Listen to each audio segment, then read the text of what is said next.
পরচুলায় মাদক পাচার।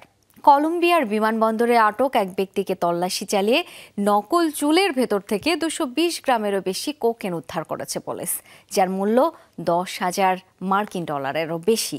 মাদক চোরাচালানে শীর্ষে কলম্বিয়ার গেল বছর বিভিন্ন বিমানবন্দর থেকে অন্তত 45 ব্যক্তিকে মাদক পাচারের সময় আটক করেছে দেশটির আইন শৃঙ্খলা বাহিনী।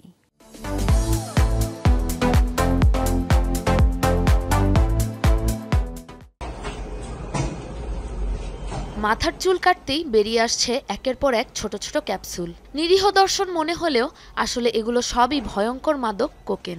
এ ঘটনা কলম্বিয়ার রাফায়েল নুনেজ বিমানবন্দরে। কর্তৃপক্ষ জানায়, আমস্টারডামের বিমানে ওঠার আগ মুহূর্তে আটক করা হয় 40ঊর্ধ্ব এক যাত্রীকে। জিজ্ঞাসাবাদের পরও সন্দেহ দূর না হওয়ায় তল্লাশি চালানো হয় তার চুলে, আর তখনই মেলে এসব মাদক। আলগা চুলের মধ্যে 19টি কোকেনের ক্যাপসুল আঠা দিয়ে লাগিয়ে তা পাচারের চেষ্টা করছিলেন ওই যাত্রী।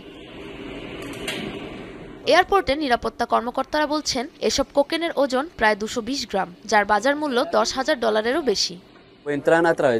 কার্টেগানা থেকে আমস্টারডামগামী বিমানটি ছাড়ার আগেই সন্দেহভাজন এই ব্যক্তিকে চোখে পড়ে আমাদের। স্ক্যানারে পূর্ণাঙ্গ তল্লাশির পর তার পরচুলার ভেতর থেকে আমরা 220 গ্রামের বেশি কোকেন উদ্ধার করেছি।